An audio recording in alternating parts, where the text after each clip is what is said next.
धर्मांतरण से राष्ट्रांतरण होता है। जब धर्मांतरण होता है तो व्यक्ति की सोच बदल जाती है, भाषा बदल जाती है, उसका खान पान बदल जाता है, व्यवहार बदल जाता है। इसलिए धर्मांतरण से राष्ट्रांतरण होता है। और कांग्रेस की कर्नाटक की सरकार जो वहां धर्मांतरण विरोधी कानून है उसको वापस लेने जा रही है।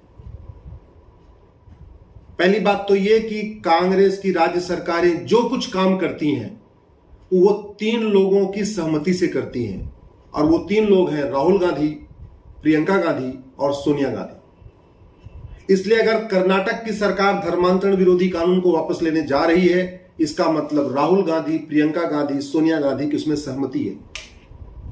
बिना राहुल, प्रियंका, सोनिया गांधी जी से पूछे हुए कांग्रेस में एक पत्ता भी नहीं हिलता। कानून वापस लेना तो बहुत दूर की बात है, मतलब ही नहीं है। कांग्रेस के किसी मंत्री, मुख्यमंत्री, सांसद, विधायक की इतनी हिम्मत नहीं है कि बिना राहुल गांधी, प्रियंका गांधी, सोनिया गांधी की सहमति से किसी कानून के बारे में बोल दे, किसी कानून के विरोध के बारे में बोल दे, कोई कानून वापस लेने की घोषणा कर दे। राहुल जी, धर्मांतरण हमारी राष्ट्रीय सुरक्षा के लिए खतरा है। कायदे से तो धर्मांतरण कराने वालों के खिलाफ एनएसए लगना चाहिए, और आप कानून वापस लेने के लिए कह रहे हैं।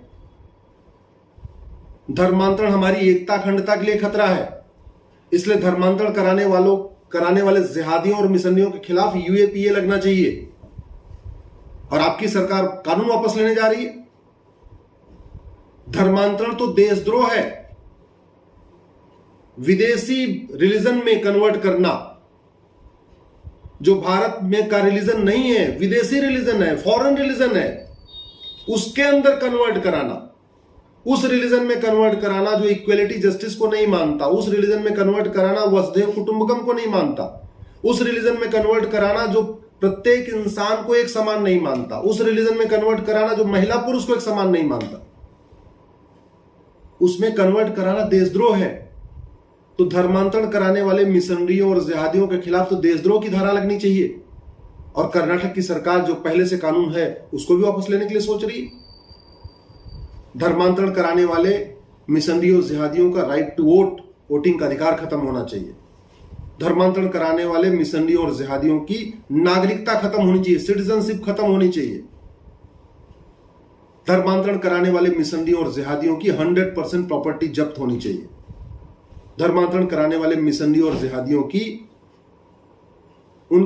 उनको कम से कम 10 से 20 साल सजा होनी चाहिए अगर वो बड़े लोग हैं उनका धर्मांतरण करा रहे हैं।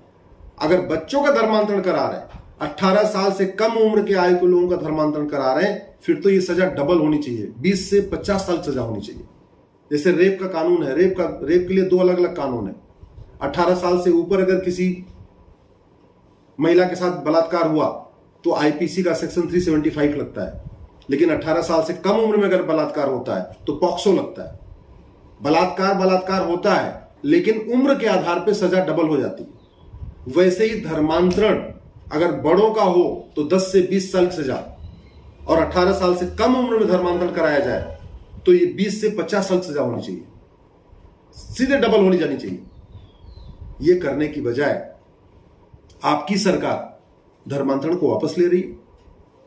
आप भारतीयता की बात करते हैं, आप गांधी जी की बात करते हैं। गांधी जी तो खुद ही कहते थे ये मिशनरियां धर्मांतरण करा रही हैं। एक बार महात्मा गांधी को पढ़िए तो महात्मा गांधी तो भगवान राम की बात करते थे, राम राज्य की बात करते हैं, और ये मिशनरियां और ये जिहादी संगठन है भगवान राम को मानते ही नहीं है। आप अपने आप को गांधीवादी कहते हैं।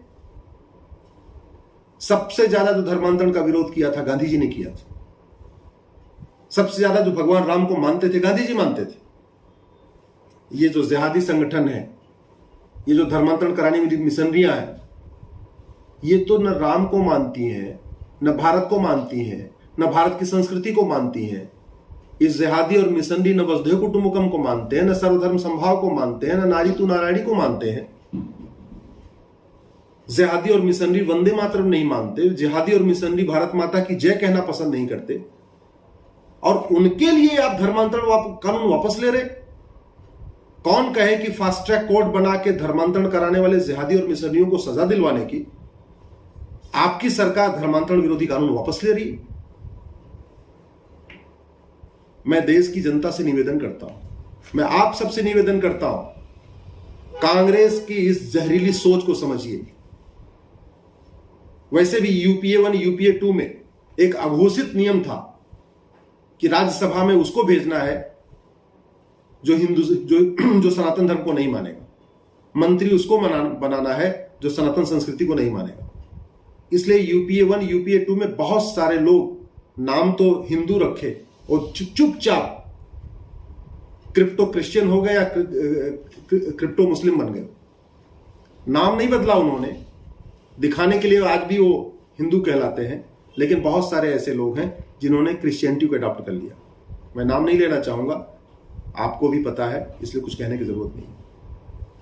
आप इस कांग्रेस की जहरीली सोच को समझिए, किस तरीके से वो जातियों के आधार पे बांट के, भाषा के आधार पे बांट के, क्षेत्र के आधार पे बांट के भारत में मिशनरियों की मदद कर रही है, जिहादियों की मदद कर रही है, धर्मांतरण कराने वाले संगठनों की मदद कर रही है।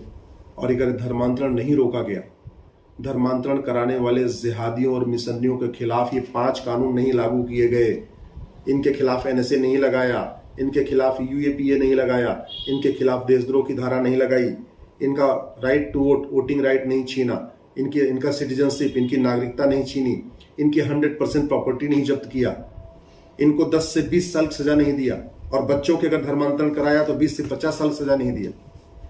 इनके मामले की तत्काल इनकी जांच पूरी नहीं किया, 1 घंटे के अंदर एफआईआर इनकी दर्ज नहीं शुरू हुई, 1 महीने के अंदर इनकी जांच पूरी नहीं हुई, साल भर के अंदर इनके मुकदमों का फैसला नहीं हुआ और इनको सजा नहीं मिली, तो याद रखिए धर्मांतरण नहीं रुकेगा।